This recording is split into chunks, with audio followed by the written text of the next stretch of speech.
Well, hello there and good morning, everyone. It is Christy. It is Sunday. Welcome to Weekend Winters. I hope you are doing well wherever it is and whenever it is you are. Just do a little saying hi to people in the chat. I got Flint in the chat. Po Mama said, DNFN, A to Decay, Lucky Wanderer. Hello, everyone. Thank you for stopping by. My lighting is a bit bright today. Let's see if I can turn that down. And has definitely trickled down to other parts of the country. Is right-wing, I guess I've characterized it as plutocratic authoritarianism. It is basically like, dictatorial rule by the rich, plutocracy. But, I mean, America was already, in many ways, plutocratic in the way that people who held wealth disproportionately held power and influence. But at this point, they're just, sort of stripping away all pretense at democratic legitimacy. I'm getting ahead of myself. So I'm going to go ahead and change my screen here so you guys can see what I am saying. Yeah. So I'm not going to talk about... I just did my hair, so I'm going to be futzing with this a little bit. I'm not going to be talking about the Supreme Court justice pick in this show. I will, though, briefly say people who are advocating for an impeachment process of Barr or Trump in order to slow down the nomination, don't listen to them, because that makes no sense. My understanding is impeachments have to start in the House, and even if the House came into session and did a floor vote just with no basis asking for Barr's impeachment or Trump's impeachment, Mitch McConnell could just wait until after the hearings to take it up and dismiss it. Elections have consequences, and this Supreme Court pick is a consequence. And I know that the Democrats will try to do delaying tactics in order to push it past the election. I think it is actually quite important to try. I mean, Republican senators don't care about democratic legitimacy. They only care about power. But some people will be up for election in 2 years' time, and they do care about self-preservation. If there is a massive backlash to, the lame duck session appointment, maybe that's something we can bring back up in 2022. But in all honesty, let's face it, the American people have an attention span of maybe 2 weeks. That's it. That's as much as we can hold in our heads. If there is a mass shooting, people will move on from it within 2 weeks. If there was the big BLM protest, that was rather sustained media, to be honest. But eventually people just move on from topics that don't personally affect their life on a day-to-day basis. So the idea that, a vote in 2020 is going to affect a Senate race in 2022, yeah, maybe. I mean, they banged on Benghazi, Republicans banged on Benghazi, even though it was taken care of and done and dusted for years and years, but Democrats kind of don't tend to do that. So delaying tactics, obstruction, that will definitely happen. End of the day, they're going to get their pick because that's how it works. Elections have consequences, which is all the more reason why you guys need to vote. So I was going to send I'll talk about this really quick. I was going to send out, I was going to send out my ballot on Friday. And then I read a story about the army, the absolute army of lawyers that Trump is assembling to challenge every ballot, basically, that has Biden's name on it, is kind of the impression I got. And I got really anxious that I hadn't done everything perfectly.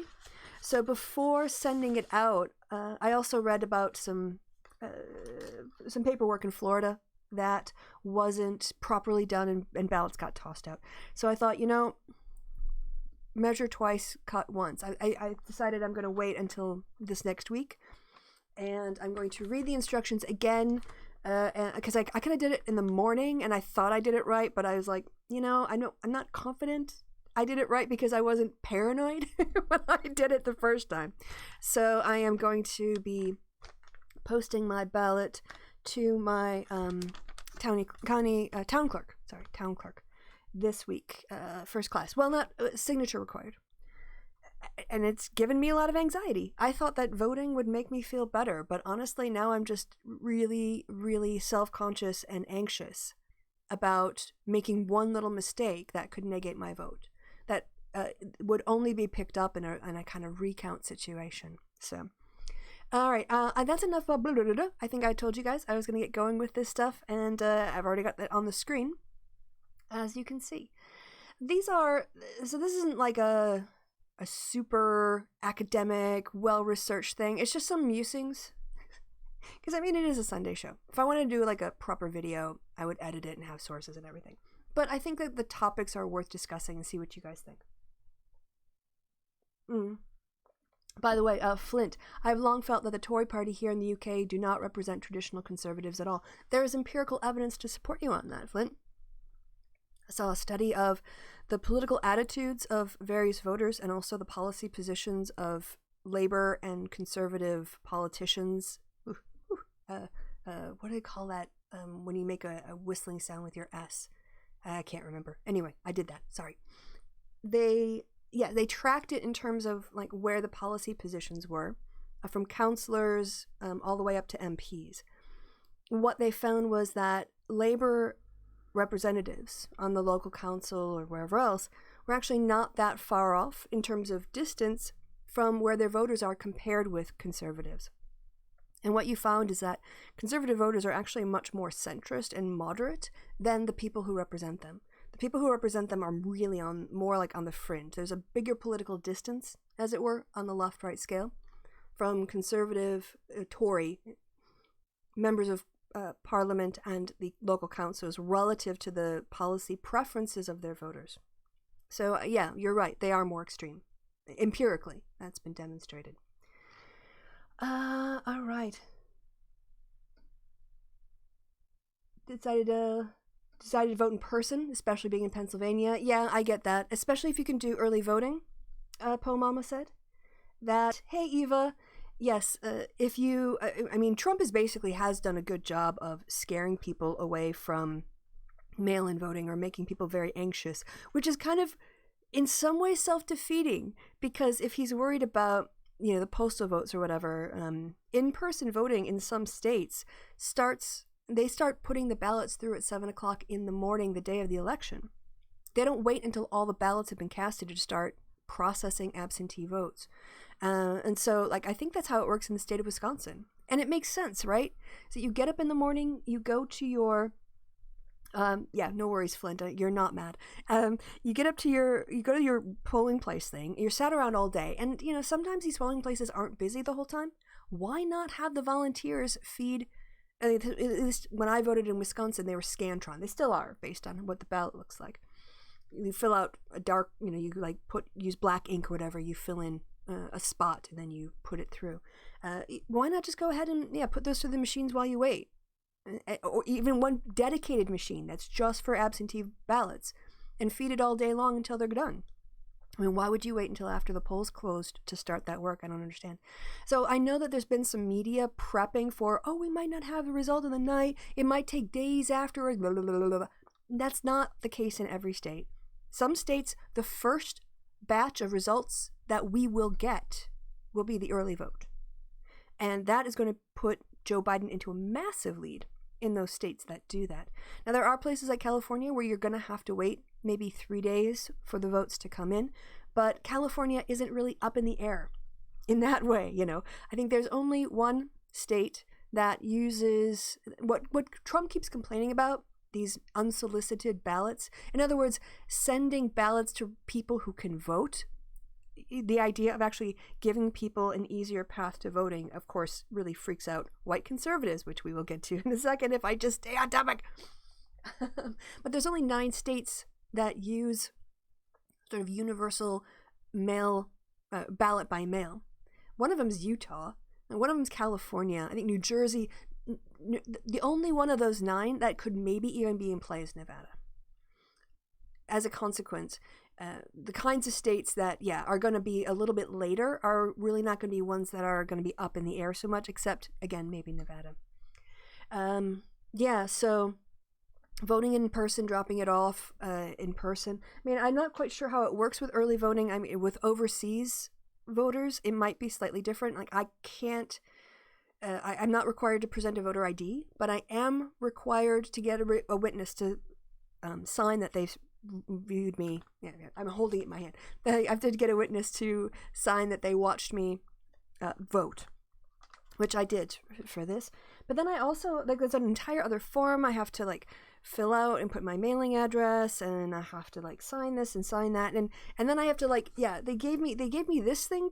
I don't remember this in elections past, although in 2018 I did vote in person, so I haven't voted by mail since 2016, so it's been a while. I can only vote in federal elections. I can't vote in state elections, being an overseas voter. So I can only vote for Congress, Senate, and maybe statewide. I don't know, maybe not. I don't know if I can vote statewide or not. I might only be able to vote for federal offices overseas when I'm overseas. But I have to, like, now put this special thing around the envelope. I didn't have to do that before. So there are all these little things that they do to try to make it, to catch you out. And that's why I got really, really nervous. Let's see. Hey, Eva.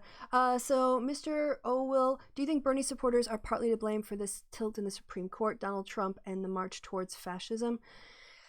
You know, I think, to be very fair, in terms of people who thought they could vote third party and get away with it, it's not just Bernie supporters. I think for a long time, I was particularly angry at them, because I think I just expect people on the left to know better and to be able to understand when it's more about the common good than it is about your ego. But I am going to get to this white conservatism. You guys keep asking me interesting questions. I blame you. One of the things I've been watching, not a lot, but I would say enough, like, you know, on the regular, should we call it that? I've been watching on the regular. Are these videos by people who are Republicans? Hey, yeah, come watch my Waterdeep game starting at 7 o'clock. Well, like in 6 hours from now. You can totally see, like, I've been binging D&D.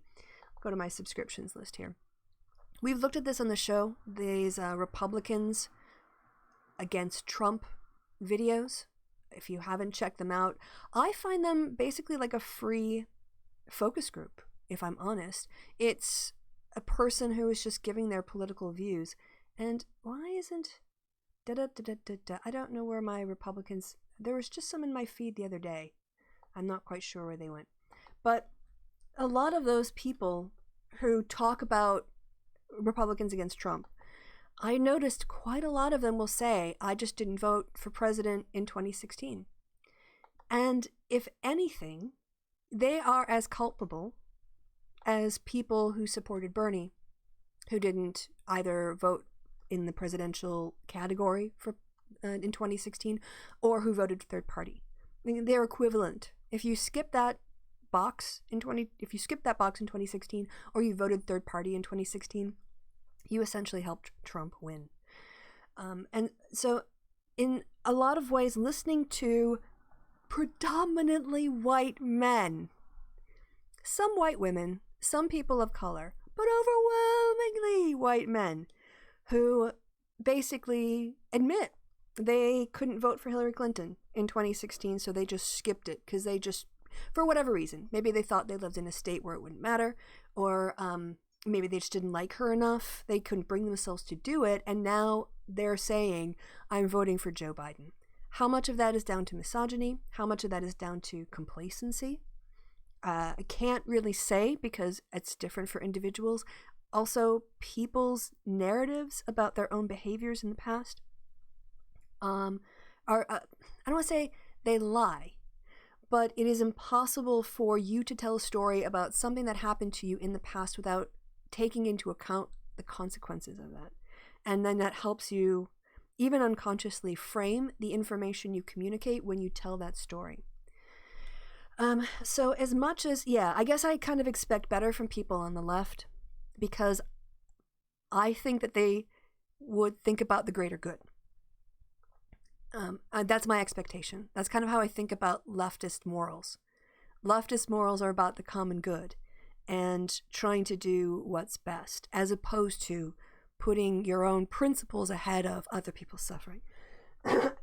Now, I do think with hindsight, all of these people here, all the ones you're looking at right there they would have voted for Hillary Clinton knowing what they know now about Trump. And I think a lot of Bernie people who voted third party or chose not to vote, knowing what they know now, would have voted for Trump. How long can I hold on to this? I think that's it. I think the other thing, too, is that people who are still yelling at Bernie people in 2020, y'all need to get over it. Like, I get it, but it's not helping. It's really not helping. I understand you're angry, and I understand you're frustrated, right? You're like, 22,000 votes in Wisconsin. In combination with Russian interference and active voter GOP suppression. You know, people actually denying people the ability to vote or getting rid of their votes unfairly. But 22,000 people in Wisconsin would have made the difference. It was a total of 80,000 people over 3 states. That marginal stuff, and there's enough people in Wisconsin who sort of like opted out in a state of like, I think there's like 2.5 million registered voters or something. I mean, it's like a state of 5.5 people, 5.5 million people, and I sort of assume roughly half of the population votes. There's also the whole half of the population that didn't even turn out to vote that has moral culpability. But at this point, I'm over 2016. There's no point putting my energy into being mad about something I can't change. So as much as, yes, I do think people who've supported Bernie and voted third party are culpable, so are these people. So are the people who didn't vote. GTFO. GTFOIA. Get the F over it. OI, yeah. GTFOI. Get the F over it. Let's focus on November. PA starts counting the ballots at 8 a.m. voting day. Yeah, so, that's going to be huge in Pennsylvania. So this whole like, oh, we need to wait 3 days before they get the election. They didn't know state by state analysis of that, you know? So going all the way back. Do I think Bernie supporters are part to blame? Yep, okay. Shenanigans around secrecy envelopes pushed me over the edge. Yeah, I mean, I'm used to, as an overseas voter, I'm used to putting my ballot inside another envelope, or in an envelope inside another envelope. I've been doing that for years. So it's just the rules around like taping this thing around it. Like I guess I could just open this. I mean, it's my, I'm not going to change my ballot. It's already in there. So I am sorry, guys. I'm going to have to I thought I was going to go right into this. I was all prepared on my PowerPoints and everything. So let's see. So official absentee ballot certification. Voter, please complete steps 1 through 5 below in the presence of a witness. 1. Place your voted ballot inside the envelope and seal it. Do not use tape or glue. Okay, I'm going to have to do that again. Although technically they don't know, but I am going to do it again. I'll go see my friend and have them watch me do it. 2. Complete this section below if not completed by the clerk providing your voting address. And in my case, the clerk provided the date of the election and the county and the municipality, and then I had to fill in my name and the street address in which I vote overseas. The city and Wisconsin's already filled in my zip code. 3. Sign and date this section. I, subject to the penalties of false statements of Wisconsin state statute, certify that I'm a resident of the ward of the municipality of the county of the state. Sorry, it actually says that. So can I just say that again? Because that seems like a bar in a rap song. I certify that I am a resident of the ward of the municipality in the county of the state of Wisconsin indicated herein, and that I am entitled to vote in the ward in the election indicated herein. I'm not voting at any other location. I am unable or unwilling to appear at the polling place in the ward on the day, yada, yada, yada. So then I have to sign that and date it. And then required of military and overseas voters only, I have to certify my birth date. I have to put that in there as well. Now that's step 3. 4th, I have to have a witness write and sign with their address below. The undersigned witness, subject to the penalties, yada, yada, yada. Now, here's something interesting. It says the signature of one adult U.S. citizen or witness and their address. But on the form, we'll see what happens with this. On the form of the instructions, it says your,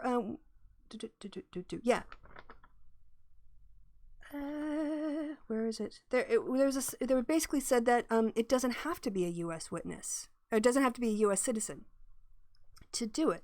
So, which is it? If they're signing here saying they are a U.S. citizen, but they're not a U.S. citizen because the instructions say they don't have to be a U.S. citizen, which apply? I don't think it must absentee ballot, correcting your ballot. No, it's the wrong form. It's on a different page. There's a 5-page form. So then after I have my witness certify it, then I have to mail back your ballot and ensure several days for delivery. But then there's something else in here about, like this, on the other instructions, that says it doesn't have to be a U.S. citizen, but they do have to be over 18. You're meant to, like, put it in this envelope or whatever else. So I don't know. I'm really anxious about getting it right. There's a lot of steps. So yeah, Pennsylvania starts counting at 8 a.m. Take a folding chair and things to do and drink. It might be a long day, and staying power is key for people who are going to vote. If you can vote early, obviously that's better. If you can go and drop your ballot off early, and Democrats we really are turning out already quite in impressive numbers. You might have seen the lines in Virginia. Over 100,000 people have already voted in Virginia, and that was just like before the weekend. Democrats are highly motivated, and we are banking our votes. And that's really great because, as I've said on the happy hour, Democrats, areas of Democratic voting in Republican-controlled states often are under-resourced. They don't have maybe enough ballots printed off. They don't have enough working machines. And the average waiting time for somebody living in a majority, like Democratic voting ward in those places, was almost an hour. Whereas Republican white-dominated places, the average waiting time was 5 minutes. The more votes we can get through the machines, like actually have cast and counted before Election Day, means the more people who decide to vote on the day or turn up on the day, they have a shorter wait, which means you can get through the lines faster, which means you won't have people lined up at the door at 8 o'clock at night when the polls are closing, which is also going to delay the results. So yeah, I think more than ever, there's a ton of people who are actually really paying attention to what's going on and voting early and banking their votes, and that's really good. It's what we need to do. We need to win overwhelmingly, because even winning overwhelmingly might not be enough. Here's something that's terrifying. Hey, yeah, you want to really get your anxiety levels up? Can I help with that? I'm sorry. Close your ears for the next 5 minutes if you don't want to hear it. But here's something that'll freak you the F out. All right, we know that someone in the Trump campaign talked to the governor someone higher up in Pennsylvania. And they have this plan that they're putting forward, getting ready to go, that if in a state there's some sort of close election result, or it's not entirely clear by election night or whatever else who's won in a decisive manner, that they're going to try to get state legislators to say, well, the election result was kind of a bust. We, as the representatives of the people, are going to assign electors using our power as state legislators to basically input or put in Trump delegates, whatever the vote count was. So that's already in a form of cheating, which is why we need a decisive win. But if there were, in the instance of a tie, the way that it proceeds is that any tie, we've had this happen before in American history. Several of our early elections were actually decided not by the results of the election, but by the House of Representatives. If you remember Hamilton, it's Jefferson versus Burr, right? And it was a tie, and it went to the delegates in the House of Representatives, and one of the lines was, they were asking Mr. Hamilton, if you had to choose, we know it's lose, but who are you going to endorse? And then the House voted for Jefferson. Well, Hamilton endorsed, And then also, I don't think that they're causally linked, but that happened in the narrative. You would think that if the vote went to the House of Representatives, that it would actually be good for the Democrats in terms of determining the final outcome of the election in the event of a tie. It's not. The way that the House votes on these elections isn't by the total number of seats you hold. It's apparently every state gets one vote. And I think there's some kind of mechanism about like how many Republicans to Democrats you get in a state that determines how your state votes. So if you have 7 elected members in the House, 4 Republicans, 3 are Democrats, I think that turns into 1 Republican vote. And the way that the seats are currently distributed means that Republicans, even though that they have a minority of the seats, would actually be able to put Trump back into office. So Trump has, terrifyingly, a stacked Supreme Court trying to tilt things in his favor. He's got a mechanism that's based on minority rule in the House of Representatives that would help him get elected. And he's conspiring with state legislators to try to overturn whatever will of the people he doesn't like in order to install his own elector delegates into the process. Okay, you can come back now if you were trying to avoid anxiety. But, yeah, that jacked up my anxiety rates. All right. Secret embassy still leaves a mystery of why so many vote against their own beliefs and interests here in the U.S. Yeah, I'm going to talk about that in a second, because I think people on the left don't always understand how people on the right think about their beliefs and interests. So we'll talk about that. Republicans are doing all they can to make it hard. Oh, absolutely.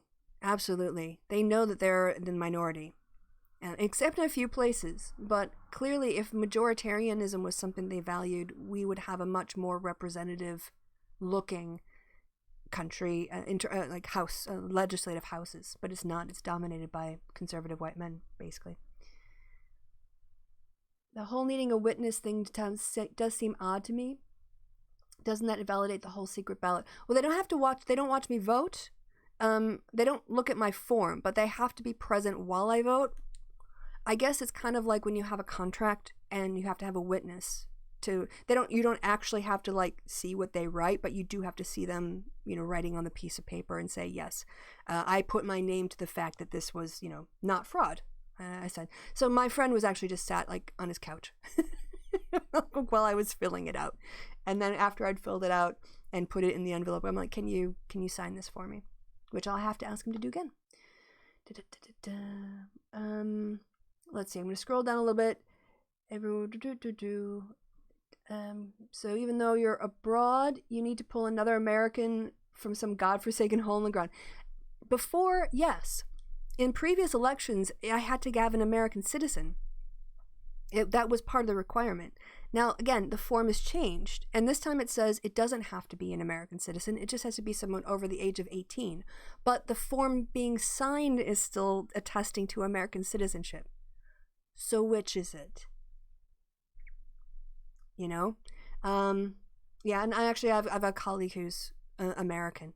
So, and I've got a friend who's a Yank as well. Now, it's not so much of a problem for me, but yeah, in the era of COVID, no, there's nothing saying that, for instance, I couldn't be on a phone call with my American colleague and have her witness, show her the form and have her witness it, and then leave it in her pigeon box and have her sign the form and then have me pick it up so that we never have to be in the same room together. And technically she witnessed it, but yeah, it's just legalese.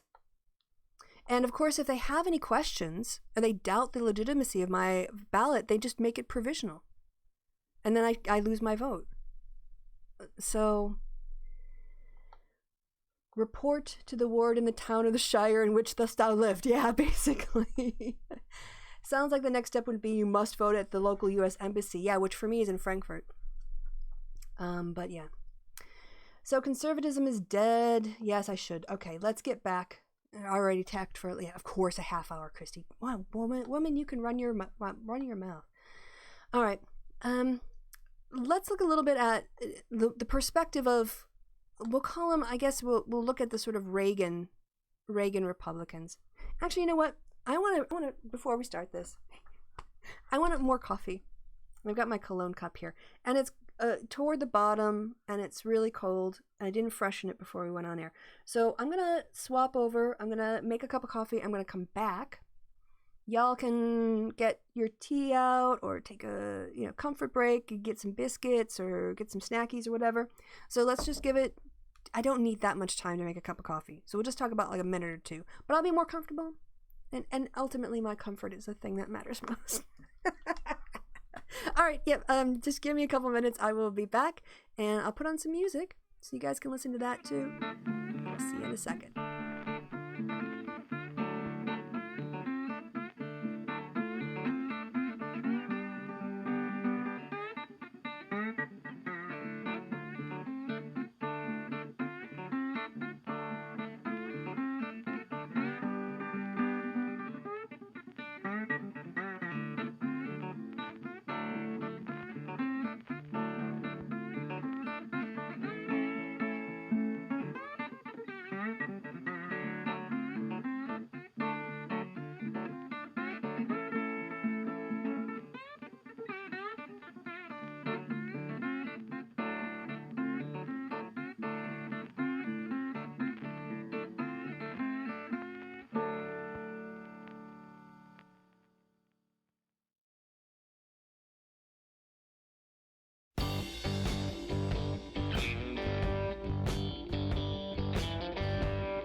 See, it wasn't so long. I said I would be back. By the way, I got my other instruction form, if you want me to know, because this also has, it's a 9-point plan, 9-point process on this one, and then the 5-point process on this one, and then the actual ballot itself was the easiest part. But the rest of it is just like, do this, then that. Anyway. All right, so let's talk a little bit about white conservatism in the States. And the reason I say white conservatism instead of just conservatism is that the conservative values that are the conservative ideal of America that is being touted by people in the Republican, or had been touted by people in the Republican Party, is both white-centered and patriarchal.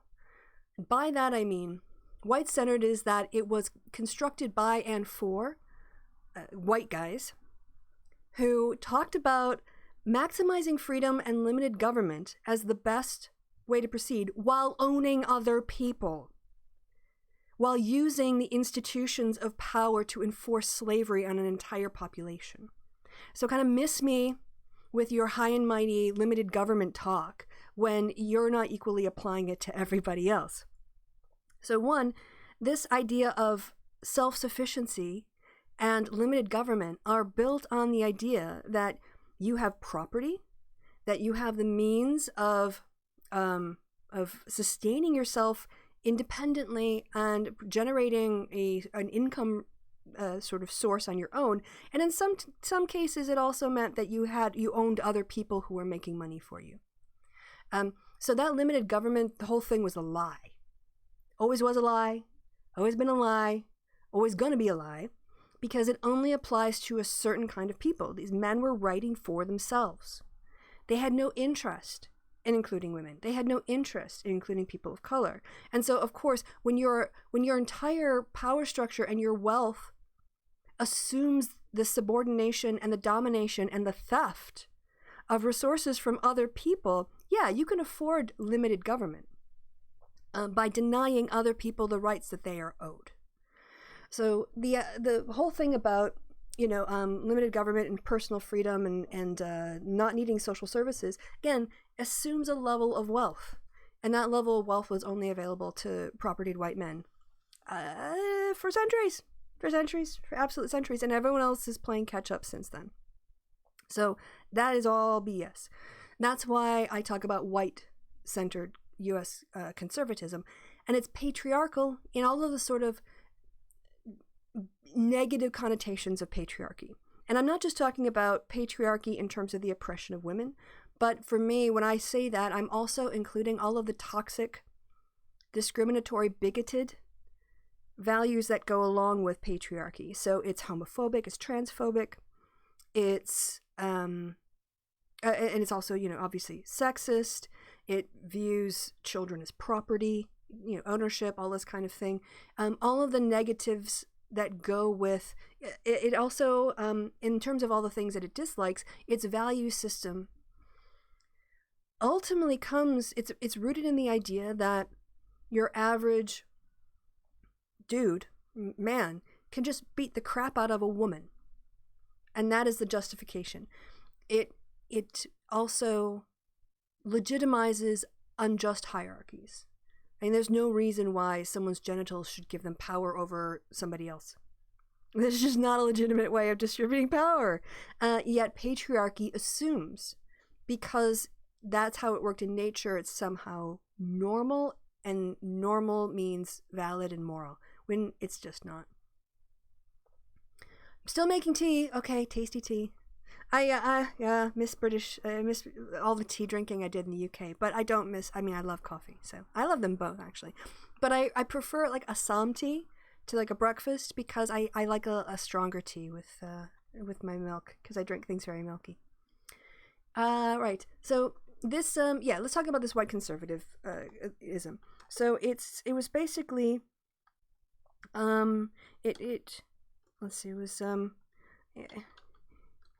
came out of the value systems of slave owning white men who stole who use the power of government to steal other people's and deny other people equality under the law. The power of government.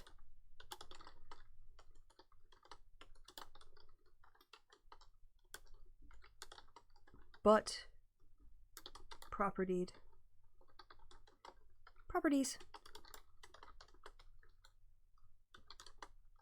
Any real power. Economic power, social status. You think about social status, I think about like religious sphere and the social sphere. And this includes all women, all POC, and all Native peoples. If you actually look at, yeah, that's how Native, yes, peoples.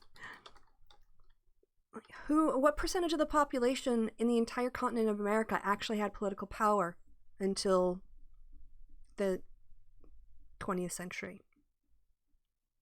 It was all in the hands of white men. So that's one problem of it. And so that whole premise, like I said, the limited government. Undo, Christy. There we go.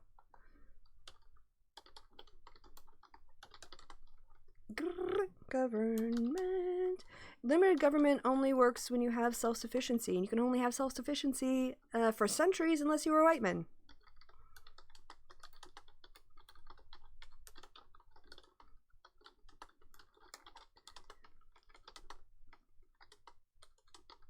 So basically, the freedom of, giving government out of your life was the freedom for you to oppress others.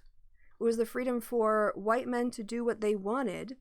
They could take any wealth generated from their wives. They could take that.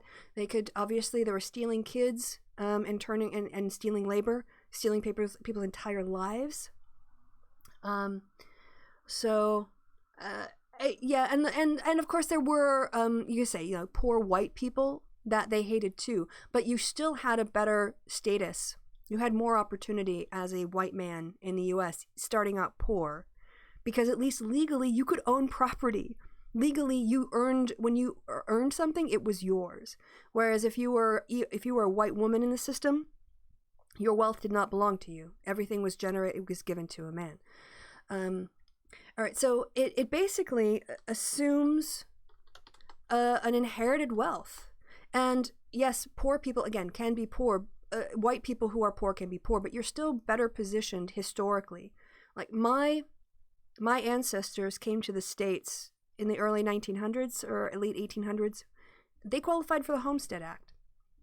Now, they weren't rich, but they were able to own property and pass it on to family members. And that is one of the biggest reasons for the wealth gap between whites and non-whites in America, is that we had centuries of actual inheritance transfer. So generations get to preserve and build on the wealth that was created before them. Whereas if you're denied that opportunity, you're not allowed to buy a house because you can't get a loan because it's racist. That is like a farther step back. So it assumes an ability to inherit. Well, yeah, to accrue wealth,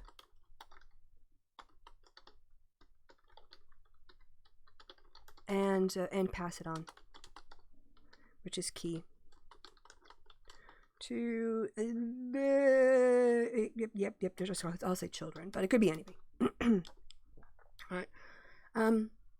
So this dream of freedom actually comes with a whole lot of privilege assumed into it. And then the lie that gets told, these white people who inherit their wealth, white people who know that they can go to their families and have something to fall back on, is that it also deludes them into thinking that their work on top of their inheritance, they suddenly earned all of that. Like, I was listening to Sargon and Destiny, and they're talking about, if you work hard, you're going to make money. Lots of people work hard, don't make crap. Lots of people work hard and don't get ahead. So don't equate wealth with working hard. When you have, capital gains, you didn't work for that. You might have managed it.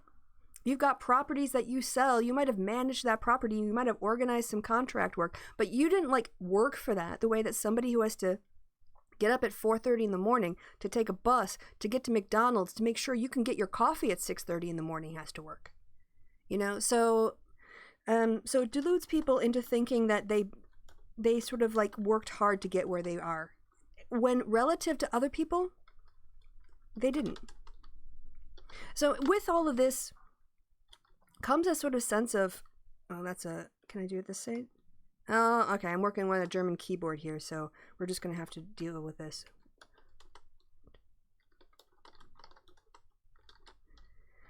Mentality. So there's a lot of self-delusion when it comes to how much you have worked relative to how much you have earned. So I, for instance, I worked part-time jobs through my undergraduate, my master's, and my PhD. I worked all the way through. And my family for my undergraduate helped me take out loans. And then for my graduate and for my graduate work, I took out loans. But I was also put in a position where, there are a lot of people who couldn't do what I did simply because they couldn't take the debt on from their undergraduate schools. Like, that would crush them, right? So I can look back and go, yeah, I worked my way through school, and I also got a scholarship, Wisconsin Women in Government, a couple of years in a row. And I, I did this, I earned that, and it's true. Like, I worked on those things, but it doesn't mean I worked the hardest. It doesn't mean that nobody worked harder than me. And in fact, I had a lot of advantages that other people didn't, that I don't consider, when I do my calculations. So yeah, meritocracy. If you actually looked at what like Mitt Romney does on a day relative to somebody who, does trash collection, I'm going to tell you who works harder. The trash collector works way harder than Mitt Romney on any given day. Any given day. Because no matter what, sitting in a meeting, sitting on your butt, calling for dollars for your next Senate race is nothing compared to dealing with everybody else's trash every day. Or as a nursing assistant or a nurse, right? Cleaning up other people when they poo themselves and making sure you're turning them so they don't get bed sores. You're physically lifting patients up in order to, move them around. Don't tell me Mitt Romney works harder. Do not. He ain't done squat compared to that. All right, so you start with that sort of sense of entitlement. Like, this is the economic... So there's a couple different components of white-centered conservatism. But characteristically, I think what really sets it apart is that it assumes the kind of white privileges. It just assumes as a default. And not only does it assume it, it projects that everybody else has that same privilege, and people who fail to be as successful as they are just lazy. As opposed to saying, I'm super privileged. I had it so much easier than all of these other people. Maybe I'm the one who's lazy. I mean, you don't even have to go there, but you just have to recognize that, like, you can't assume someone who grew up in very different, more difficult circumstances, who had to struggle, is somehow like, all they have to do is work hard and get ahead. No, it takes more than that. And whatever, I also kind of nothing annoys me more. Marco Rubio is a perfect example of this. My mother got up and worked really hard so I could get an education. And, because of her, I'm able to be successful. And now look where I am. Yeah, what did you do? You rode on her. You basically, you absorbed her efforts and labors. And now you want to, put her up as a shield to show what? How virtuous you are? You didn't do crap. You weren't up at 4 a.m. like she was. You weren't scrubbing floors like she was. She did that for you, and now you want to put her up and say, oh, look at this hardworking woman who got me where I am. Aren't I an example of the American dream? No. No, you're not, because you didn't do that. She did. So stop using her. What did you do? I hate that. I hate when people try to use the labor of their parents or their grandparents to hide the fact that they're rich AF, and they didn't do nearly as much as their grandparents or their parents did to get where they are. All right, so economically, we can see that it is a white supremacist assumed worldview. And in order to really benefit from living in government, you have to almost you have to have the white privilege to do that. Then there's also the patriarchal part, which is embedded in notions of religious beliefs. So there's a couple things here I want to talk about in terms of religiosity and how it lends itself to modern day conservatism. And that is that it promotes the acceptance of unjustified hierarchies, just like white supremacy. You're just meant to listen keys. Close enough. Because of faith, blind faith. you follow listen to your pastor, or, maybe that's a bit more in Catholicism in terms of like questioning the Pope. And of course, people don't always do it, but still you're kind of assuming that some people are able to tell you what to do because so-and-so said so. Now, we also know that, at least I'm trying to think of a religion that isn't anti-feminist. Can't think of one.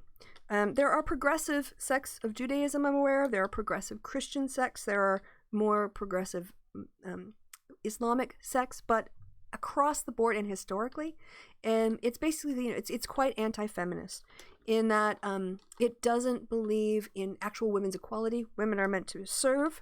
Women are meant to be helpmeets, and men are, by virtue of their genitalia, assigned more authority. The man says no. Who cares what the man says? But anyway, so again, that kind of unjustified hierarchy, not only for religious people, but it's anti-feminist, and this ties into the anti-choice part. Now, there are a lot of single-issue voters on the conservative side who will say, I'm voting on abortion. And through this, they get a sense of moral superiority, but it's cheap moral superiority because they don't really care to do much in terms of taxpayer money and spending when it comes to either the prevention of unplanned pregnancies and unwanted pregnancies, or helping women with childcare and tax credits and other things that offset the economic costs of a child. Paid parental leave, paid sick leave, paid childcare, or like subsidized childcare. They don't do any of that, right? So they're not pro-life, they're pro-birth.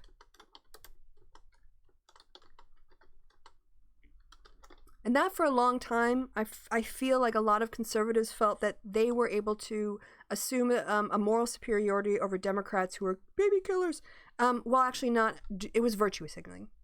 I think a lot of anti-abortion rhetoric is pure virtue signaling, if you want to use that term. And so, yeah, those are the two religious elements of it. And then I would think the other part of it is the I can go into more depth, but I'm going to try to get through this. The hyper-masculine sort of association of military. And then rarefication, you say, of guns in the military. There's another streak of kind of patriotic nationalism, really unquestioned, love it or leave it. And this was like mindless patriotism.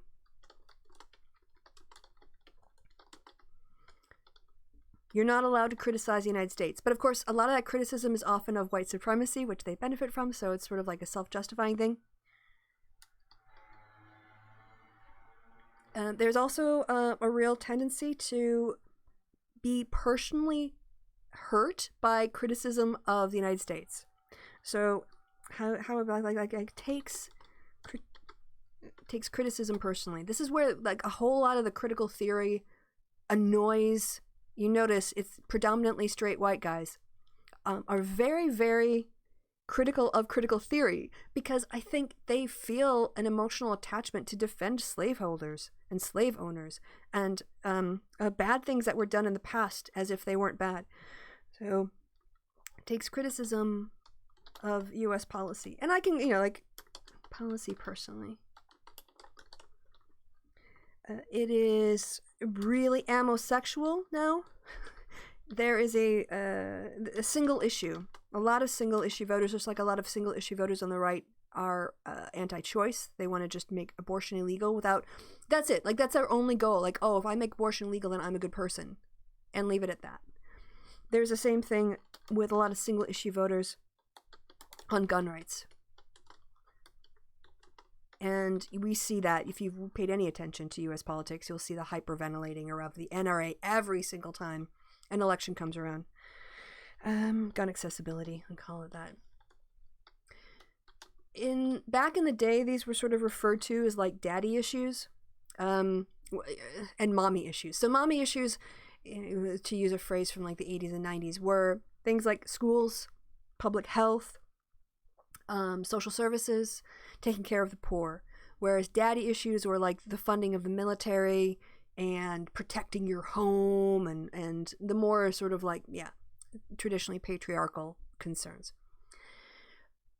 So I think that this kind of, it's basically, now this is a little bit weird because you've got the hawks and you've got the doves in the Conservative Party, but it's still whatever the particular policies are, there is a hyper pro-America argument, and that pro-American argument in foreign policy, and that can take the form of we have to go into Iraq to take the oil, to we need a trade war with China, So this is but it's very much like an American first, rather than cooperation. Like, how often you hear people talk about cooperating with our European allies, building international alliances? I mean, that just doesn't kind of happen unless, of course, the U.S. wants to get something out of the country. So this is here, I'll put up here, love it or leave it.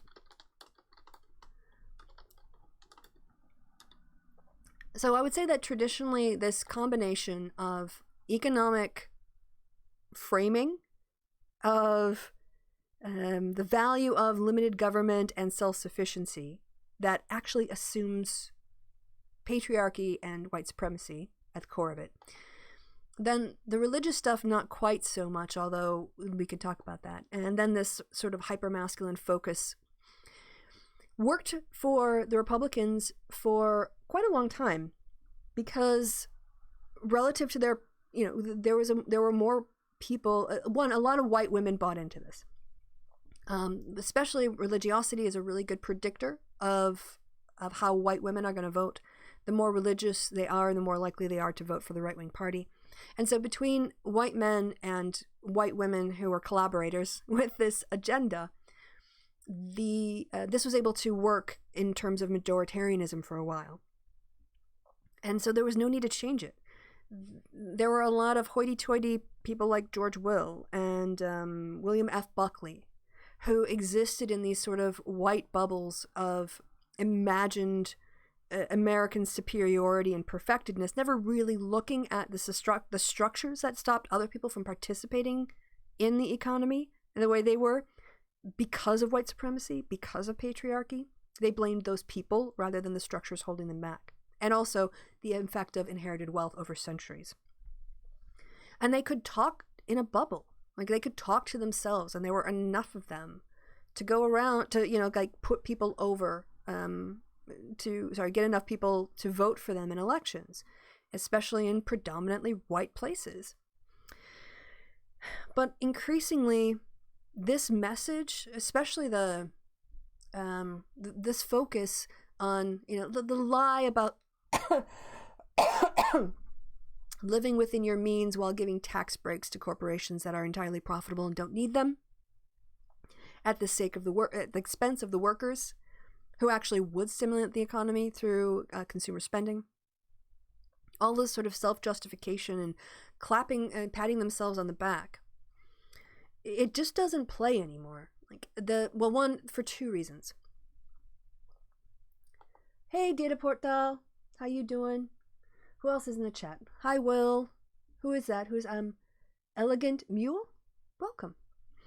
Right, so the change that Trump has brought about that I can see is that Trumpism is completely policy. It's a completely vacuous policy.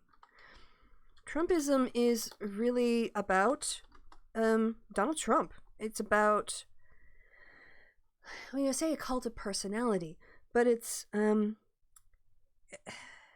basically, I want to say it's an obedience. It's obedience to a leader and a surrender of policy solutions.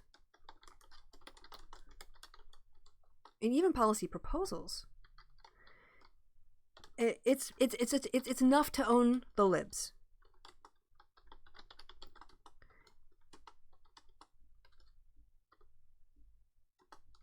Own the libs, and is primarily driven by finding enemies. or by transforming, let me say, the people who are the loyal opposition. I think this is a term we don't use enough in American politics to kind of distinguish between people. We tend to like this between the loyal opposition, people who are Americans and appreciate the values and want America to be better, but making them into domestic enemies and getting a kind of virtue, getting a kind of high from that, from feeling that by supporting Trump, you are, you are on the side of tearing down the fake media, of stopping the communists or the socialists / Marxists / Antifa / BLM / critical theorists / academics who are making our children think critically. Oh no, right? Basically domestic enemies. And so rather than bringing people together, Trumpism ultimately is about giving you an enemy to hate and giving you a hero who will lead that fight against the people we should hate. There are no policy. There's not meant to be a policy solution here for any problems. The only thing Trump will think about in terms of policy solutions is, how can I buy people off? Right? He is tried to negotiate a deal where private companies funded his patriotic education initiative. He did a meaningless executive order about pre-existing conditions, even though it has no real effect, while at the same time pursuing a case before the Supreme Court of the United States that would end pre-existing conditions. He's going to try to use taxpayer money to send out gift cards to seniors totaling $200 right before the election. He's always about throwing other people's money at his problems. But when you are worried about the enemy, when you are worried about when you hate the media and when you hate liberals and you hate Nancy Pelosi, then you're willing to overlook the crimes and the sins of the person you think is the best person to fight that evil. You're willing to say lesser of two evils, and in that case you are viewing Trump as the lesser of the two evils. Yeah, he might be a con man. Yeah, he might be profiting off of taxpayer money. Yeah, he might be abusing power. Yeah, he might be going after his political enemies. Yeah, he might be corrupt. But, he's really taking it to the Democrats. He's stopping the socialists. He's protecting us, from Antifa. And you're willing to get, treating, freedom for security. And you don't see your fellow citizens as human anymore. So that, and that is also tied up with and bound up with white supremacy and patriarchy. This idea that, people who support BLM are anti-American. And associating anyone who's a person of color with BLM means anyone who's not white is anti-American unless they prove they're not. So this evolution, I think, has really led to what I would call like a collapse, an utter collapse in like sort of 1980s style intellectual conservatism. And by that I mean there was a veneer. Is that or is it ear like that? Anyway, well, you know what I mean, veneer. I can't tell if it's two E's and an R or two R's and ER. Anyway, a veneer of intellectualism over white supremacy and patriarchy and populism. The base of the Republican Party it's not different than it's ever been. This is the base they've always had. And to be fair, I'm not saying the left are perfect. When I look at the UK and I look at the voting trends over time, white Labour voters who were voting in their economic interests in the 1970s and the 80s and through the 90s were as racist then as they are now. But the thing is that they voted in their economic interests, and that the party that represented their economic interests did not also reflect their racism. Once that identification and their class identity started to degrade, they recentered their meaning of economic interest basically in their racism. So, old school labor people weren't some of them might have been, but if they had been as progressive as other parts of the Labor Party, they would not have gone to UKIP. Economics covered up racism and xenophobia and bigotries in other ways, and it didn't make it go away. Thank you. It is 2 E's. Who dat? Flint. Thank you. So, it had a veneer of intellectualism. There were a whole bunch of people out there, like I said, Buckley, George Will and stuff, intellectualism that tried to counter the left critiques that were coming out of universities. But the problem is that it never touched the base. The base was always the base. The base was always pro-gun, very emotive, and they played on this. Well, first, racist. I mean, since the Southern strategy, there's always been racist dog whistles. Since the ERA, they've been openly contemptuous. I mean, traditionally, right, they were anti-ERA, so they're anti-feminist. They're anti-choice because they think they're more moral than people who are pro-choice. And, of course, they have other kinds of other phobias that anyone who doesn't conform to the traditional cis-coupled with, hetero family life, right? And so other types of families. And that's based in religiosity as well as other kinds of bigotries. Although you can totally be a homophobe and not be religious. As you can look in Eastern Europe, high levels of homophobia despite high levels of secularism. Right. Excuse me. And other types of bigotry.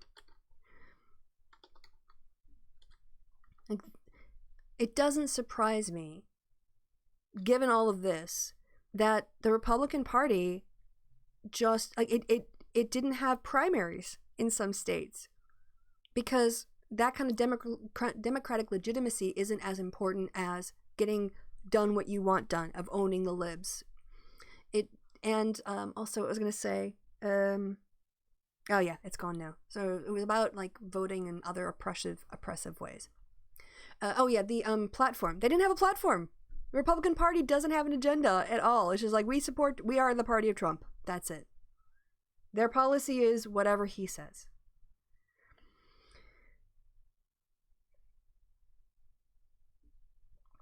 And I know, Data Port Dollar, when you talk about the South, the problem is, and I don't want to disagree, the South is where a lot of these activities started. But honestly, I, as a Northerner, I do too much taking credit for not being racist because I'm from the North and we fought in the Civil War and we stopped slavery. Just as racist. And in fact, Scott Walker and the Republicans who were in power, it's the new Jim Crow. They've taken Jim Crow across the country.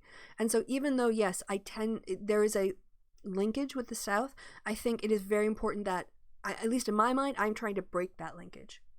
Because that level of Southern white supremacy is now, it is the standard operating procedure of the Republican Party as we know it. And there are some token representatives, people who are willing to buy into that white lie, people like Marco Rubio, people like Ted Cruz, who have heritages that in 100 years ago would have excluded them from power in any meaningful way, who are willing to, because it personally benefits them, legitimize an illegitimate system. So with this, you had really this sort of break in the Republican Party as far as I can see. I'm going to add a couple more slides here. There we go. So for a long time, through, I would say, yeah, I think you can call Donald Trump a breaking point. Because even though what Donald Trump is he is the culmination of 40 years or now 50 years of white supremacist agenda being carried out in plain sight by the Republican Party. They know the demographics are changing, and they don't want to have to actually compete for the votes of people of color or other communities. So if you don't want to lose power and you don't want to have to actually compete for votes, how do you do that? Well, you just change the way people vote so that you still only have to, so that the people who agree with you have more say in who gets voted in. So voter suppression, redistricting, gerrymandering, like the Florida, all these kind of poll taxes, all of this is meant to be a barrier to preserve white dominance disproportionate to their place in the population. The core of Trump's base is white men who make up like 31% of the total population, 35 maybe. But even within that, it's high school educated or without any college white men, which is an even smaller percentage, right? But historically, white men and disproportionately white women were the ones voting for the Republican Party. So they tried to push, more weight into the suburbs. They made it easier to vote in the suburbs and harder to vote in urban areas. They over-resourced white areas and they under-resourced areas that were more diverse. And so if you can't win, what they're saying, like if they knew they couldn't win, so they cheated. They tilted the table, they rigged the game. And ultimately what their goal was, let's think about playing this out. If you are drawing the line so the more extreme right-wing, white-centered voters in your congressional district have disproportionate power to determine, who gets elected, then the party candidates are going to play to that far-right base because that's where the votes are. The primary becomes the general. If you're so gerrymandered that the Democrat in your local area has zero chance, then you're really competing for the most right-wing votes. So that's one effect. It pulls the party to the far right. Another effect is that you end up with one-party rule. If you look at the state of Wisconsin, Democrats have to win something like 60% of the popular vote just to get a majority of seats because it's so gerrymandered. Right? We have to overperform. If we actually had seats relative to that, we'd have almost a supermajority in both the House and the Senate. But we have to do that just to try to get to one vote more than the Republicans. Right? So the idea is you get one party rule and you get the most extreme elements determining who is in that one party rule. And that's really what Trump is. Trump is a culmination. All he's done is accelerate the process. And then the other element of it is you put in judges who will interpret the law in such a way that preserves white power. And you also have those judges legitimize your gerrymandering. You have them legitimize your attack on voting access. You have them legitimize your poll taxes. You have them legitimize unjust election results. And then you have a veneer of democratic legitimacy. You have a veneer of constitutionality and fair play, while really the whole point of it is that white men, rich white men especially, don't have any rules. But the rich white men get to decide what rules everybody else has to follow. And this is what's going to happen with the Supreme Court, right? They've now unfairly seated, they will have unfairly seated two justices, one by denying Barack Obama the ability to appoint a justice in his last year, claiming it as when the primary is going, it's up to the people now, the people should vote in November. But of course, when it has to apply to a white man instead of a black man or a biracial man, as Obama is, well now, oh wait, no, we've got the power and the Constitution gives us power, so we're going to do it. The way to counter that is to change the justice system. We need to put on 2 more justices or 3 more justices, in my opinion. Go ahead. Like, if you're not going to play by the same rules, then why should we? They want to say, we get to decide the rules however we want, but if you try to do things by the rules in a way that we don't like, well, then we're going to yell and scream and call you, un-American. So it is this kind of, It's the white. It's our like I know there are some poor white guys who are like, it's not me, but you understand when I talk about like the white supremacist patriarchal system. It is the men inside that system who were the ones who were signing contracts with the native peoples, and then they found, oh, there's gold there, rip it up. Oh, this doesn't count anymore now that we want something you have. And this is the same thing McConnell and Trump are doing now, and Lindsey Graham. It's the I'm white guy, I get to make the rules. And it's just not going to... So, you've got a party that's entirely corrupt.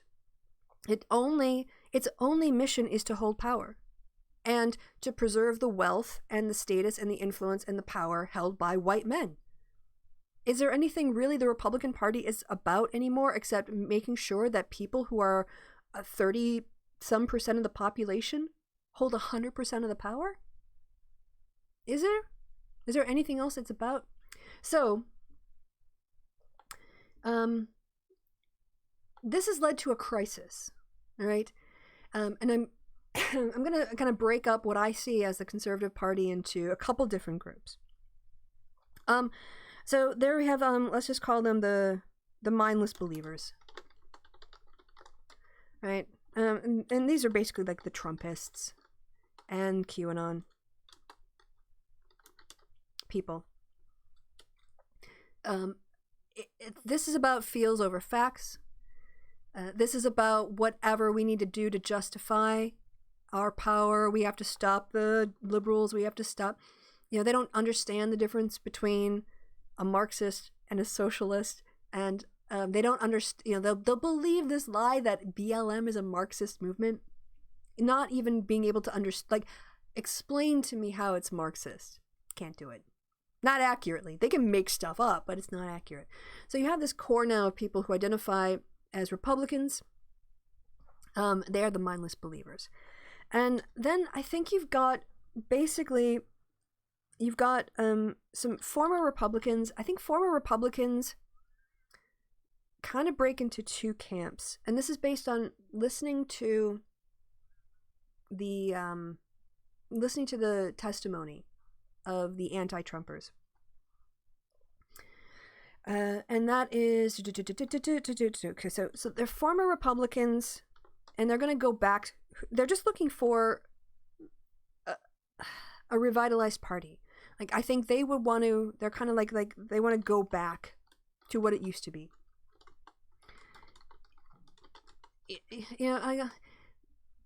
There were people on Twitter. I don't think I can get it up, but there are all kinds of liberals. No, so I don't want to say liberals, because liberals means something else online than it does.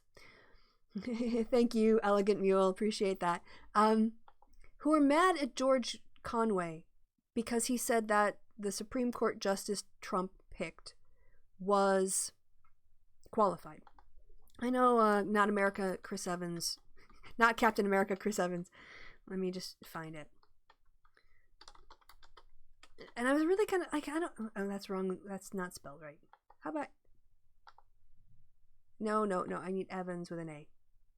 Okay.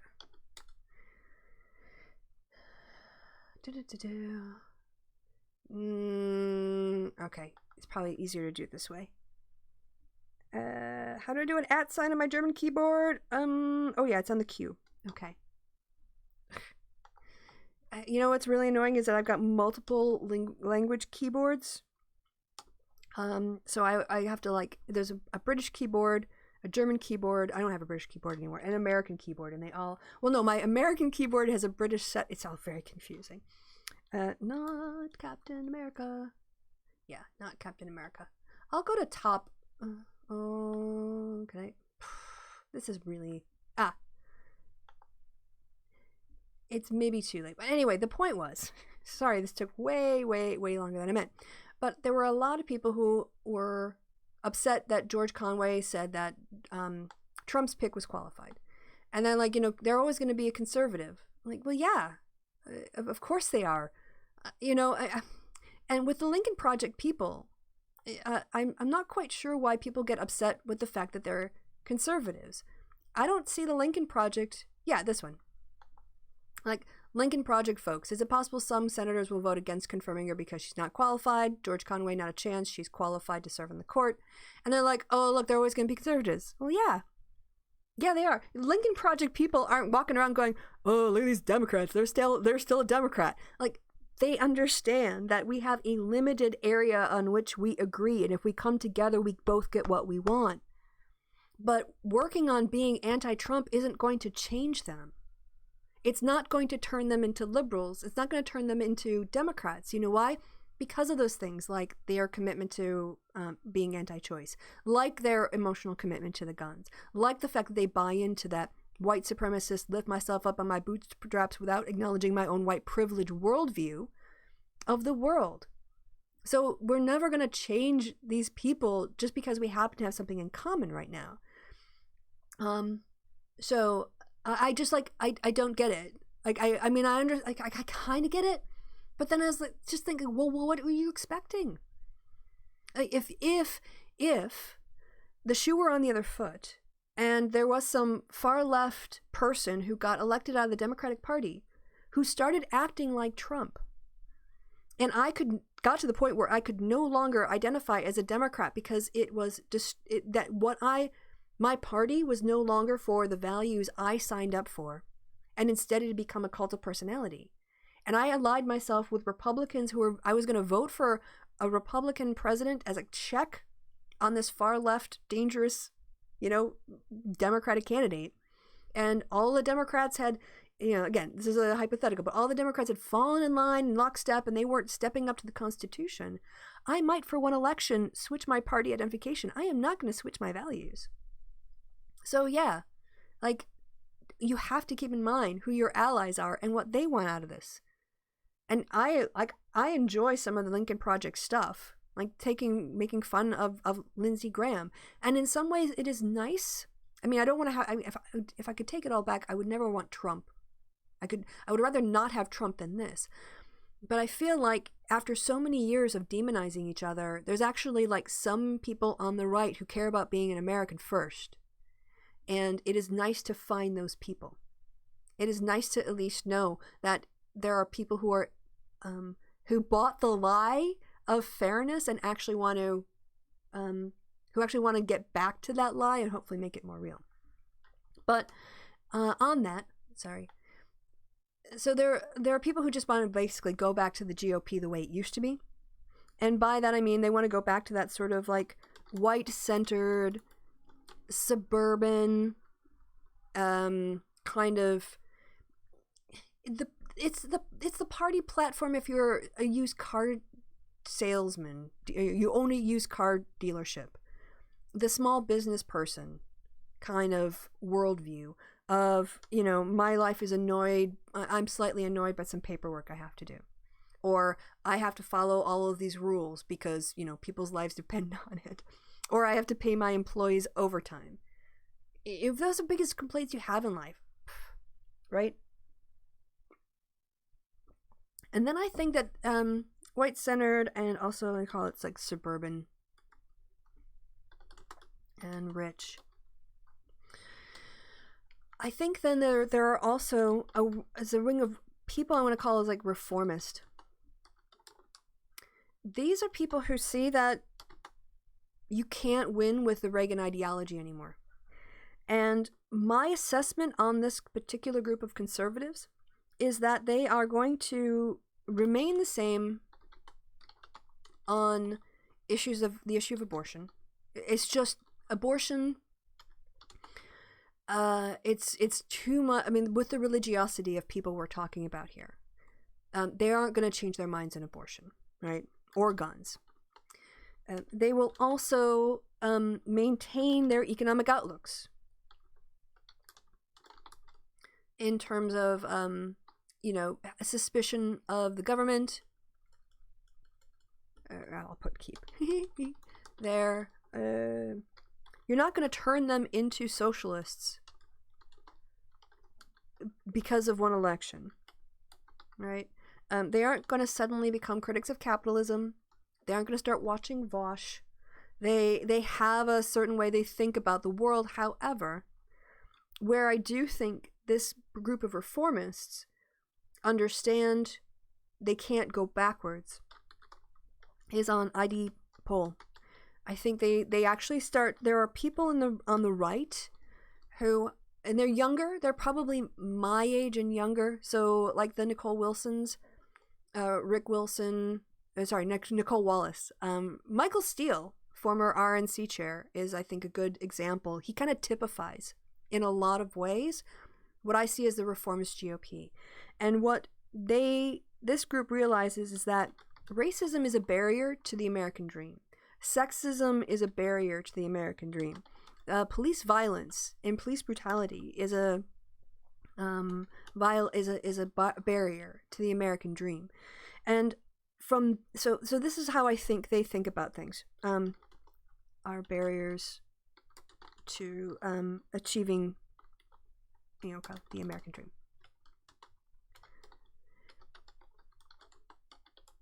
Here's how I think they think about the world. If we can take on issues of structural racism, police brutality, if we can address things like that, then this will make people of color, and especially Black Americans, more free to kind of enjoy the white supremacist worldview of the Republicans and be able to participate in it and generate enough wealth to care about their taxes and vote Republican. So I do think that when it comes to the future of conservatism, I think that for as much infighting there is in the on the left, and some people who don't like Nancy Pelosi, other people who defend Nancy Pelosi, some people who love AOC, other people who hate AOC, blah blah blah blah blah, whatever. We still agree generally on the principles. It's a lot of times the solutions and the pace of the solutions that we disagree on. For instance, I support and have always supported universal health care. I think that the Bernie proposal that he submitted to the Senate that would make it illegal to sell private insurance unless it was for any procedure or health, like cosmetic, that wasn't provided for by the government, making that illegal, I think that's a terrible idea because it won't fly. People will not accept it. It's dead on arrival. But if we look at a model sort of like Germany, where you get private companies involved and everyone has to have insurance, and there's negotiations about how much procedures costs, so that a foot, if you have to have your broken leg taken care of at a hospital or whatever, this hospital A or B or C or D, it all costs the same. And your insurance card is accepted at all hospitals because everything costs the same. Like, if you can find efficiencies that allow you to build on the current system and give people a public option. Like, if people want to sign up for Medicare, great. Then you have to fund Medicare. You have to restructure the financing of Medicare, because right now it's not covering its costs out like 20 years. We're going to have some problems, especially if we dump a whole bunch more people in without restructuring how it's financed. But to give people options and not just like take away their health care is, I think, the better way to get to that goal. And so when people say M for A, like, I don't even know what M for A means. I have to ask people, what do you mean by M for A? Because do you mean a public option? Do you mean single payer where everybody has one system? Anything like that. So on the left, we have a tendency to fight, but I think we fight about how fast to go and how far to go. I think that's fair, right? But on the right, I would much, the right has far bigger problems moving forward ideologically because of Trump, and because of what Trump exposed about the Republican base. What it exposed is that there are a lot of people there who are there for the feels, not for the facts, that they are willing to be ruled. Religiosity and military obedience and hierarchy and all of that stuff lends them to put blind faith in a leader, and also to not to excuse too much because of blind loyalty. So you've got that part of the base. I think you've got another part of the base that kind of wants to go back to the Reagan days. And I think you have like a Michael Steele, Nicole Wallace, Rick Wilson, those people who want to move the party forward to appeal to gay Americans, to trans Americans, to people of color, to immigrants. They want to compete with Democrats in those spaces. And, right now, Trump is the big scary thing. I get it. Like, he is. He is our Mussolini. He is our Hitler. Before Hitler did all the stuff that he's now, like on the rise of power, right? They are on the same track. And that is the most immediate concern. But if we ever actually get Trump out of office and he doesn't instill himself as a dictator for life, which is a genuine possibility, I think the conservative movement is in a far deeper level of crisis than the left is in America. And that's mainly because the people who, I'm going to distinguish between Trumpists and Republicans. Trumpists are the people who back Trump, love him or leave him, no matter what, kind of thing. And I want to call it Republicans, or people who still identify as the old Republican Party. They need to decide if they're going to try to compete for the votes outside of the white-dominated suburbs. And if they are, then that's going to force them to really rethink their policy solutions, rethink their values, rethink how they frame stuff and who they talk to and how they talk to them. And also what effect that's going to have on their base. If they start going if they start doing a bunch of Spanish language ads in places like, Wisconsin, is that actually going to drive some of their xenophobic voters away from them? So I think, in terms of the future of conservatism in America, I think they are facing a far greater crises of identity and values than we are on the left. So that's it. That's kind of, those were my musings. Those are the things that I wanted to talk about a little bit. And also just sort of take you through from the history of the lies, the whole self-sufficiency, yet in limited government while using the power of government, also the assumed patriarchy and the mentality of unjustified hierarchies as acceptable and defensible, all that kind of stuff. So yes, I am gonna stay on, an hour and a half and change. Of course, we took a little bit of a break because I needed to refresh my coffee, but I will have a look at your comments in the chat and do a little bit of that, and then I'm going to wrap it up because at 7:00 tonight we're playing D&D, and I need to prep for that game. I'm pretty sure I know exactly what I'm going to throw at my characters, my players, but you never know. They might surprise me, so I need to make sure I'm prepared with a couple extra things in case they want to do something else. So let me go back and check your comments. Tell you what, how about I do this? Oh, come on, stop being a poo. Why is it like it won't take it on the right-hand corner, but it will accept it on the left-hand corner? All right, and then can I? Yeah, I can blow this up a bit, make it a bit bigger.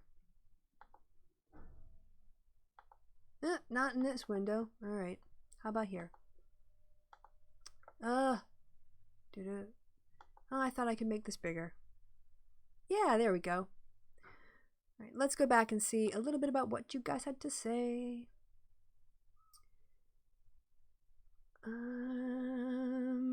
Veneer. Okay.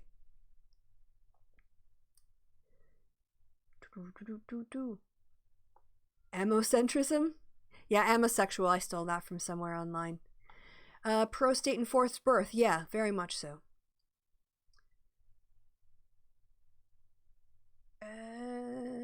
Assam tea, New York, classy bird. Thanks. Also, all the poor folk they hate too. Yeah, I think, Tim Wise makes a really good point about the way that rich white people gave poor white people a little bit of power to get them to buy into the system. But honestly, I also want to temper that. Poor people have agency. You can be poor and, there are a lot of poor people who oppose slavery. Maybe not for enough of the right reasons. But a racist union member is still a racist. And a racist poor person is still a racist. So I think that I don't want to, as much as I understand that rich people have more power, that power is sustained by the racism of the masses that vote them in.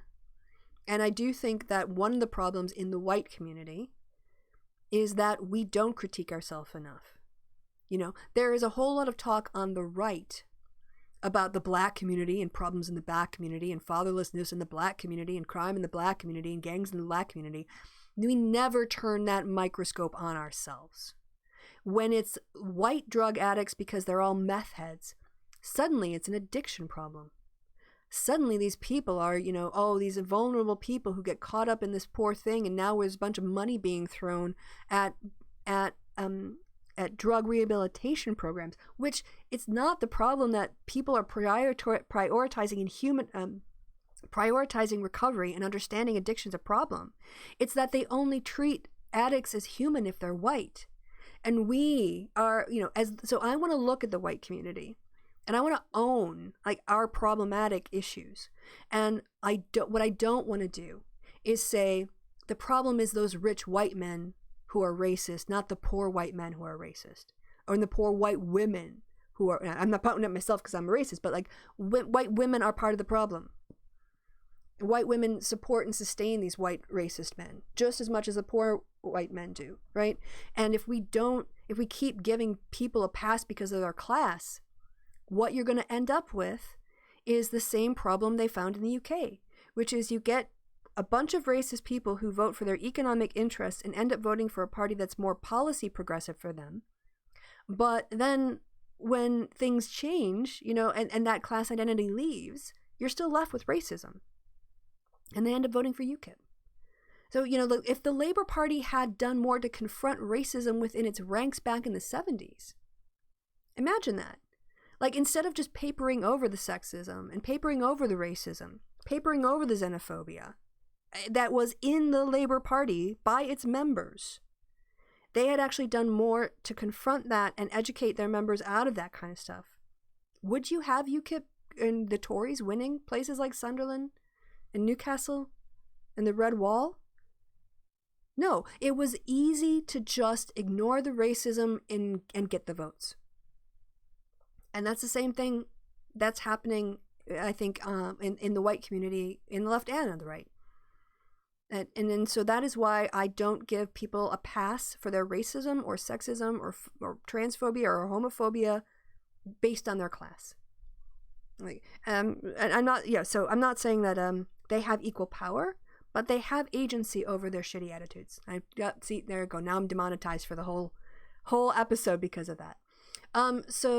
Yes, and I definitely, the rich people take advantage of the poor people. But the poor people let themselves be taken advantage of by valuing their guns and anti-abortion attitudes over their own economic interests, and also just basic premises of equality that are in the Constitution but only seem to apply to white people. What it means to be white changes over time? Absolutely. There's actually a move I saw demographically that you get Hispanic white people identifying as white as opposed to Hispanic on like forms. Why? Because if you can pass as white, who wouldn't? Who wouldn't? You want to be treated like a white person as opposed to a Mexican immigrant. And then when you buy into that system, you like, oh, this is much better. I'd much rather be a white person. So then you end up like, you know, voting for the party that protects your privilege. So yeah, first, you know, like Irish and Irish weren't considered white, and this group wasn't considered white. Now you're getting like Hispanic white people who are like, yeah, identifying as white to get on the white train, voting Republican, you know? So yeah, absolutely. My family poisoned the Ohio River. Oh yeah, I mean I don't remember, but I remember reading about the stories of when you could just throw a match into the lake. What is it? Lake Superior, Lake Michigan, I don't know. One of the lakes were so filled with toxicity you could throw a match into it and it would start the lake on fire. Christy, it takes a lot of work to pretend I work harder than other people to get where I am. Checkmate, feminists. right? Give unto Caesar's what suspiciously late and handy addition to the text for the rich. Yes, absolutely. You know, Carl was saying, so I watched the Sargon Destiny talk after Kevin's show because someone in his chat on Friday night mentioned that Sargon and Destiny were talking. And, you know, Sargon's like, I think people should do charity work. And also people, you know, we shouldn't have the state making sure there's equitable distribution of resources. So, I mean, Carl's such an idiot anyway, or numpty, I should say, that, you know, he says, I think the only job of the government should be to enforce contracts and do military stuff. And then Destiny asked him about the NHS, and he's like, oh, yeah, that's really good. I don't think it's about redistribution. And then he goes on and defends the NHS. Well, if you don't think it's about that, then why don't you say get rid of the NHS? If that's what you think. Because it doesn't matter. But one of the things that he was saying was, that the government shouldn't take care of social services. That should be down to rich people voluntarily picking how they want to spend their money. And also that when these rich people who have acquired wealth through, like skimming off other people's labor or not earning it through capital gains means, should get more praise. And it's like, you're such a bellend. All right. What else? Driven by a deeply held affective consciousness but pretending to be rational. Yes, as my colleague Dr. John, actually, is he Professor John Bartle now? I think he might be Professor John Bartle at Essex said. Often, maybe too often, people emote and then they rationalize. People have a feeling and then they justify it through a rationalization process. Yeah. Homosexual, people still waiting for Obama to take their guns. Precisely, Will. How that's perfectly said. Let's see. I hate you so much I'm going to feed my fish. Okay. Chillin'. Word about only caring about winning with no moral truths. Postmodern. Well, I don't know. I have a different take on that, on like the application of postmodern to that. But I think that only caring about winning regardless of the moral truths is not unique to Republicans. I mean, obviously that's been a political driver throughout time. I just find them far more willing to say, because I'm morally superior to my political enemies or my political opponents, I'm justified in using any means to hold on to power because they don't deserve it. And the fundamental core of democracy is the idea that when your party loses and goes out of power, you believe that you have a fair shot of winning, making a case to the voters, and getting more votes and getting power next time. And if you never believe that you have a fair shot of getting in power, or like what the Republicans did when Tony Evers won in Wisconsin, in the lame duck session, stripping the governor of all kinds of powers that the last one had. If you don't have a sense of fair play, that you can get your agenda passed by nonviolent means through democratic legitimacy, you take that away. As Kennedy said, if you take away people's, I'm paraphrasing, method of peaceful transformation of power, you're going to leave them resorting to non-peaceful means. Because you have to buy into this, you have to believe that you have a fair shot in the system. Otherwise, the system is nothing. And the Republicans are destroying. The initial idea of American fair play was amongst white men and gentlemen's agreements. But when racists had to start giving the same power to people of color, then suddenly they wanted to change the rules. And we've been living with that legacy ever since. Patriotic education is a chilling thought. Yeah, the idea of teaching historically accurate information about the fundamental role slavery played in the economy, in the formation of our government, in the politics of power distributions among the states, of how we conducted the Revolutionary War in terms of recruiting people to fight for it, how it affected things throughout the Civil War, and how it influenced the structure of society after it was made illegal, but white people basically wanted to make slavery, but without calling it slavery. Like, the thing about it is that it makes white people realize how unfair and amoral and effed up their ancestors were. My ancestor was a racist piece of crap who did harm who destroyed people's lives and who stood by and did nothing. They had the chance to do what was right and they failed. And I'm the beneficiary of that immoral, amoral perspective, lack of action, or actively harmful things that my ancestors did. And it is easier, obviously, to deny that and think of yourself as good and virtuous and having earned everything and blame poor people for their circumstances, as opposed to admitting, you know, as I have, my great grandmother, grandfather's homestead land that they built their farm on, that was the basis for them sustaining themselves economically, and they passed it on to their kids who grew that farm and bought more land and sustained themselves economically, and passed it on to my dad, who now has enough wealth based on that farm inheritance to invest in stocks and bonds and diversify himself so that he's got a lot of money in the bank. That was stolen from Native peoples. The reason I have like an inheritance to look forward to is because that all of that traces back to a crime. And what do you do with that information? I don't know. I mean, I haven't inherited anything yet, so I don't have to deal with it. At the moment, all I have is my debts and my own pay. But, you know, that if you have to admit that you're benefiting from the results of basically what today would be a criminal action or a criminal event, that goes at your ego. And too many people aren't willing to admit they're part of the problem. Not actively part of the problem. People who are actively part of the problem are the Trump people. But if that is the case, then yeah, restitution is morally obligatory. Okay. Trumpism, nepotism, and cronyism, absolutely. Absolutely. Trump supporters don't necessarily love Trump, but they like to see a white man getting away with stuff. Absolutely. It's racial McCarthyism for the 21st century. So many good points. They want to act smart, but they hate people who are actually intelligent. Yeah. Oh, gosh, yeah. That really sums up a lot of these people. They're anti-intellectuals who also want to be taken seriously for what they think, not realizing that intellectuals have to work hard and that they've read other people and that they understand concepts and they use them accurately. You know, people who like Carl, who don't read and don't understand and don't try to be accurate, think that people on the left are just making things up and that he can just make things up too. But that's not how it works.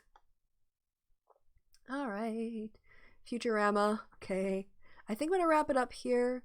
By the way, go sculpt. All right. Have fun, Flint. Have a good day. Called the Rainbow State for a Raisin. Woohoo. Sculpting a female face today, but I've been thinking about doing a tortoise. Oh, sounds like fun.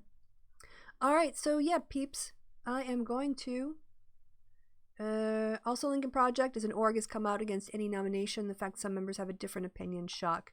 Yeah, I mean, they've got one goal, which is to take down all of the people that they see as attacking American democracy. They're not anti-Republican. They're just anti-Trumpist. I think the important thing about LP is that they break the mental barrier for a lot of our voters that are now cross-ticket voters. Yeah, I mean, if you listen to the Republicans against Trump, a lot of them will say, I've been voted Republican my whole life. I couldn't bring myself to vote for Hillary Clinton. I left the ballot. I left it empty last time. Taking that psychological step to vote for a party you've never voted, that you voted against your whole life. I don't think people understand. I do, because I wrote a paper on it. It was published in Parliamentary Affairs. You should go read it if you want. But the psychological step of voting for a party other than the party you've always voted for is a really high cost.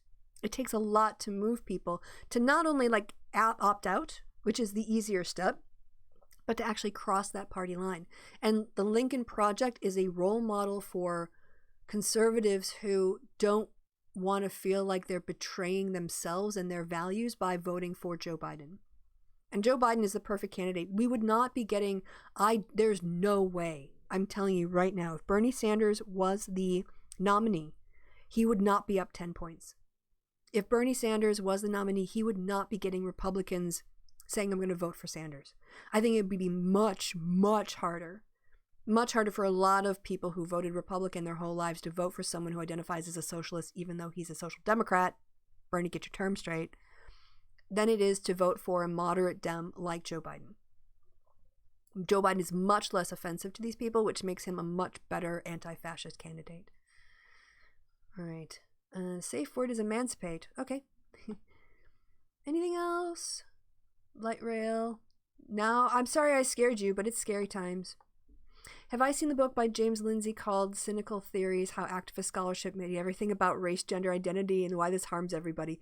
You know, it's funny that James Lindsay makes everything about race, gender, and identity. And you know, it's just like, I don't need another ignorant white guy to try to mansplain and white-splain to other people that having a critical, theoretical perspective on power structures is somehow the problem.